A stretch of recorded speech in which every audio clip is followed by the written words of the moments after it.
মাননীয় সংসদ নেতা, এই সংসদের সকল সদস্য সরকারি দল এবং বিরোধী দল থেকে বক্তব্যের মাধ্যমে একটি প্রস্তাব পাশ করেছে, আপনাকে ধন্যবাদ জানিয়ে আমি আমার দেশের মানুষের স্বার্থ নিয়ে কথা বলার এবং সেই স্বার্থ রক্ষা করার চেষ্টা করেছি। মাননীয় স্পিকার, মাননীয় প্রধানমন্ত্রীকে ধন্যবাদ জানিয়ে, সংসদ থেকে ধন্যবাদ জানিয়ে এই সংসদ থেকে একটি ধন্যবাদ প্রস্তাব গ্রহণ করা হোক। জনাব মির্জা ফখরুল ইসলাম মাননীয় মন্ত্রী এবং সংসদ সদস্য যে প্রস্তাব উত্থাপন করেছেন, আমি তাকে সমর্থন করছি।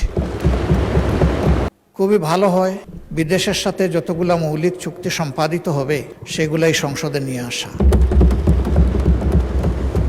প্রধানমন্ত্রী এবং সংসদ নেতা দীর্ঘকাল পরে একটি গণতান্ত্রিক সরকারের প্রতিনিধিত্ব করে প্রায় 18 বছর ফ্যাসিজমের যে একটা সময় গিয়েছে, তারপরে তিনি এই 4 মাসের সরকার গঠন করা 4 মাসের মাথায় বাংলাদেশের প্রতিনিধিত্ব হয়ে মালয়েশিয়া এবং চীন সফর করেছেন, গণচীন সফর করেছেন।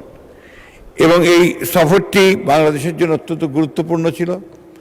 বাংলাদেশের সঙ্গে মালয়েশিয়া এবং চীনের সম্পর্ক আরও দৃঢ় হয়েছে এবং অত্যন্ত সফলতার সঙ্গে তিনি এই সফরে অনেকগুলো চুক্তি সম্পাদন করেছেন এবং মালয়েশিয়ার এবং একই সঙ্গে গণচীনের সঙ্গে দুই দেশের পারস্পরিক মর্যাদার ভিত্তিতে সম্পর্ক আরও দৃঢ় হয়েছে। মাননীয় স্পিকার, আমি সেই জন্যেই এই আজকে আমাদের জনগণের দ্বারা নির্বাচিত দীর্ঘ একটি ফ্যাসিবাদ বিরোধী সংগ্রামের নেতৃত্ব দেওয়ার পরে আমাদের নেতা, যিনি ইতিমধ্যেই একটি জাতীয়ভাবে আন্তর্জাতিকভাবে তিনি নিজের একটা অবস্থান তৈরি করে ফেলেছেন, যেখানে বাংলাদেশের মানুষ তার সম্পর্কে ধারণা সৃষ্টি করেছে যে তিনি অত্যন্ত দৃঢ়তার সঙ্গে জনগণের কল্যাণের জন্য কাজ করছেন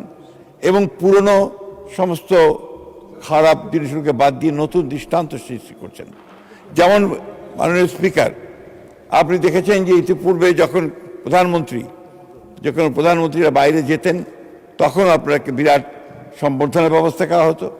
দেশ থেকে ফিরলেও আবার রাস্তাঘাট বন্ধ করে দিয়ে একটা বড় রকমের সম্বর্ধনা আয়োজন করা হতো, যেটা তিনি নিজেই উদ্যোগ নিয়ে বন্ধ করে দিয়েছেন, আমাদেরকে নির্দেশ দিয়েছেন কোনো রকমের সম্বর্ধনা আয়োজন। অথচ তার যে সাকসেস, এই সাকসেসগুলো কিন্তু বিরাট। তিনি গণচীনের সঙ্গে 17টি MOU হয়েছে মাননীয় স্পিকার, এবং প্রধানমন্ত্রীর সঙ্গে বাইল্যাটারাল যে মিটিং হয়েছে সেই মিটিংয়ে এই MOUগুলো সই হয়েছে এবং গণচীনের সব প্রেসিডেন্ট তার সঙ্গে তিনি দীর্ঘক্ষণ তারা আলোচনা করেছেন, সভা করেছেন, বৈঠক করেছেন। অত্যন্ত হৃদ্যতার সঙ্গে এই আলোচনাগুলো হয়েছে।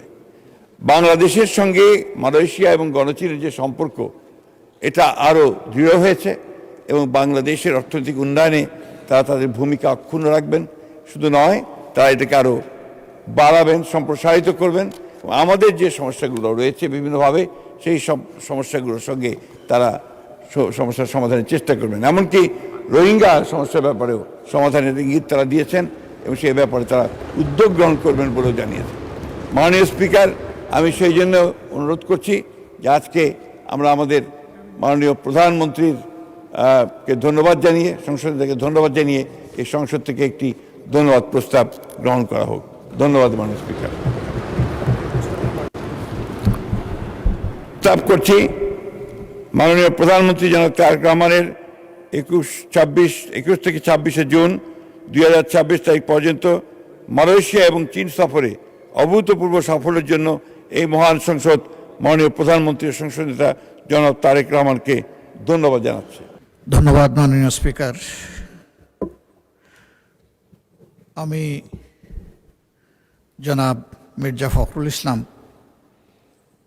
মাননীয় মন্ত্রী এবং সংসদ সদস্য যে প্রস্তাব উত্থাপন করেছেন, আমি তাকে সমর্থন করছি। এই দেশ আমাদের সবার, আমরা সকলেই স্বাধীন পররাষ্ট্রনীতির কথা বলে থাকি। আমরা সত্যিকার অর্থেই একটা স্বাধীন পররাষ্ট্রনীতি দেখতে চাই, বাস্তবায়ন করতে চাই। এই ক্ষেত্রে বিরোধী দল হিসাবে আমাদের যেটুকু করণীয়, আমরা সরকারকে আশ্বস্ত করছি যে আমরা সকল সহযোগিতাই করব। সব কিছুর উপরে আমাদের প্রিয় দেশ, যে দুটি দেশ সফরের মধ্য দিয়ে তার সরকারি সফর শুরু হলো, দুটি দেশই আমাদের দীর্ঘদিনের বন্ধু এবং তারা পরীক্ষিত বন্ধু। তবে এটি ঠিক যে বাংলাদেশ একটা ইম্পোর্ট বেসড কান্ট্রি, আমাদের এক্সপোর্টের চেয়ে ইম্পোর্ট অনেক বেশি, ব্যবধানটা অনেক বড়। আমাদের এক্সপোর্টের মূল দুইটা খাত, একটা হচ্ছে রফতানি, আমরা যেটা আরএমজিতে করে থাকি, আর একটা আমাদের ম্যান পাওয়ার, আমি রপ্তানি বলি না, তাদেরকে আমরা পাঠিয়ে থাকি। এটাকে ডাইভার্সিফাই করার যথেষ্ট সুযোগ আমাদের রয়েছে। তার জন্য দরকার শর্ট, মধ্য এবং দীর্ঘমেয়াদী প্ল্যান। আমি আশা করি যে মাননীয় প্রধানমন্ত্রী তার সফরে এই বিষয়গুলা মাথায় রেখেই তিনি দুইটি দেশের সাথে আলাপ আলোচনা করেছেন। যেহেতু আমরা সংসদীয় গণতন্ত্রের রাজনীতিতে আছি, খুবই ভালো হয় স্বচ্ছতা এবং জবাবদিহিতার স্বার্থে, জনগণের স্বার্থে বিদেশের সাথে যতগুলো মৌলিক চুক্তি সম্পাদিত হবে সেগুলাই সংসদে নিয়ে আসা। এই 350 মানুষই কিন্তু 18 কোটি মানুষ বা 20 কোটি মানুষের প্রতিনিধিত্ব করছেন। তারা যখন জানবেন, তখন এর মধ্য দিয়ে সরকার এবং জনগণের সাথে সেতুবন্ধন তৈরি হবে। এটা আমরা সবাই বলি, সবাই চাই যে আমাদের রিলেশন হবে মিউচুয়াল রেসপেক্ট এবং ইকুইটির ভিত্তিতে। আমি আশা করি তিনি সেই সতর্কতা অবলম্বন করেছেন। আমি এও আশা করি যে আমাদের স্বাধীন ফরেন পলিসিতে কেউ হস্তক্ষেপ করুক, এটা আমরা কখনো মেনে নেব না। দেশের স্বার্থ আগে, তারপরে অবভিয়াসলি কারো সাথে আমাদের চুক্তি যাই হোক সেটা হবে মিউচুয়াল ইন্টারেস্টের ভিত্তিতে। আমরা কাউকে ক্ষতিগ্রস্ত করতে চাই না, কিন্তু আমরাও ক্ষতিগ্রস্ত হতে চাই না। এই ভারসাম্যটা রক্ষা করেই আগামীর পলিসি যেন পরিচালিত হয়। আমি মাননীয় প্রধানমন্ত্রীর সুস্বাস্থ্য এবং দীর্ঘায়ু কামনা করছি এবং তার সরকারের সফলতাও কামনা করছি। শুধু এতটুকু যে এই সংসদ যেন সকল কর্মকাণ্ডের মূল কেন্দ্রবিন্দু হয়, সংসদকে বাইপাস করে যেন কিছুই না হয়, সব কিছু হোক সংসদের ভিতরে। এই সংসদ আলো ছড়াক, আগামী দিনে জনগণ, সরকারি দল, বিরোধী দল সকলের কার্যক্রমকে তাদের অ্যাকাউন্টে নিয়ে তারাই তাদের সিদ্ধান্ত নেবে। এখানে সরকারি দল সকল ক্রেডিট নেবে আর বিরোধী দল সব কিছুতে বিরোধিতা করবে। আমরা ব্যক্তিগতভাবে এবং দলগতভাবে আমরা এই কালচার সমর্থন করি না। সরকারি দলকেও বিরোধী দলকে সম্মান করতে হবে, আর বিরোধী দলেরও দায়িত্ব থাকবে দেশ গঠনে তার জায়গা থেকে যথাযথ ভূমিকা রাখা। সবাইকে ধন্যবাদ। আমি এই প্রস্তাবকে আবারও সমর্থন দিয়ে আপাতত কথা শেষ করলাম। আল্লাহ হাফিজ। আসসালামু আলাইকুম রহমতুল্লাহ।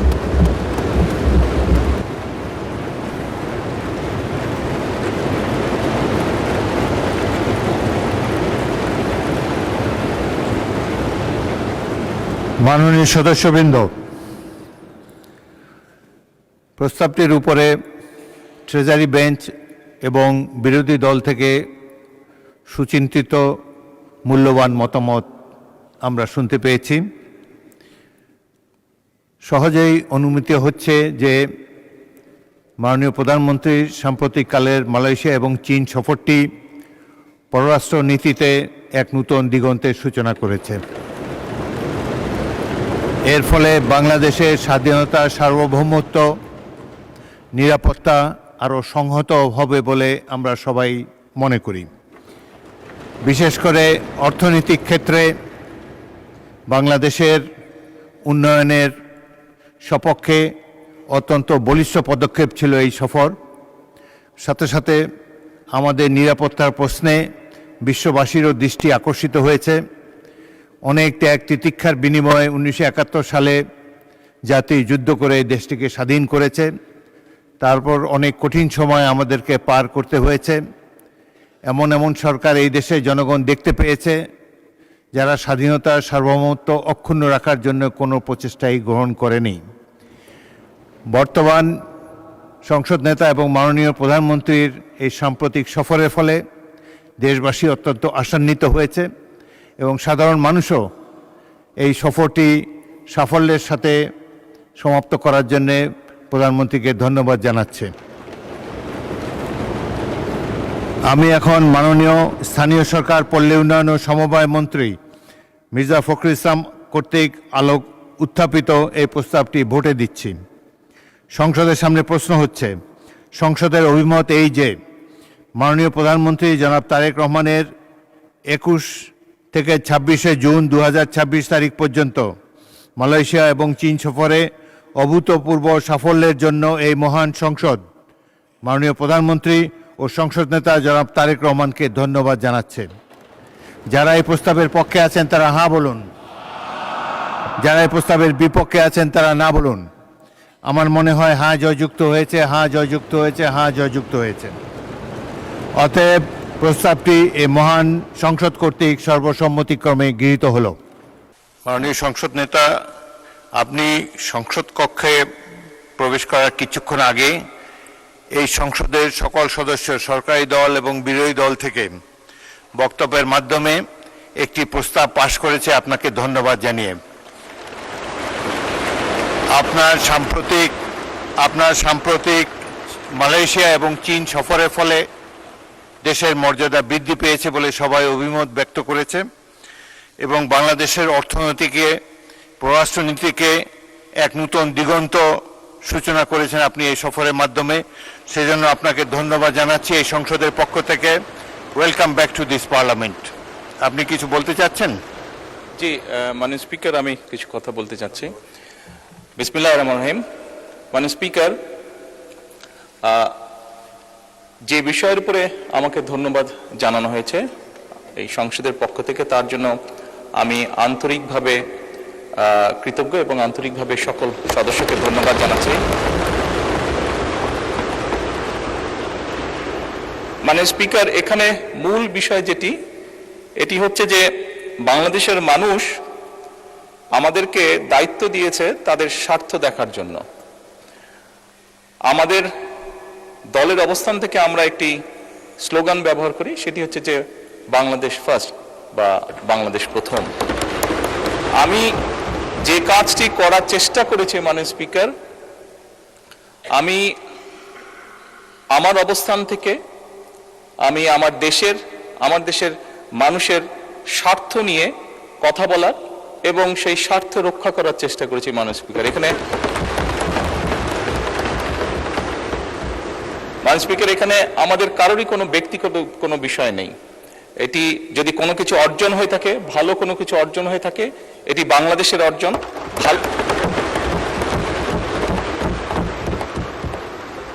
এই সফরের মাধ্যমে যদি দেশের মানুষের কোনো অর্জন হয়ে থাকে, সেটি এই দেশের মানুষের অর্জন মাননীয় স্পিকার। তবে মাননীয় স্পিকার, যেহেতু সংসদের সকল সদস্য, বিশেষ করে বিরোধী দলীয় নেতা, উনিও উৎসাহ প্রদান করেছেন দেশের জন্য, দেশের মানুষের পক্ষে কাজ করার জন্য, সেজন্য আবারও আমি আমার ব্যক্তিগত পক্ষ থেকে সকল সদস্য, বিরোধী দলীয় নেতা সহ সকল সদস্যকে আন্তরিকভাবে ধন্যবাদ জানাচ্ছি। ধন্যবাদ। ধন্যবাদ মাননীয় সংসদ নেতা।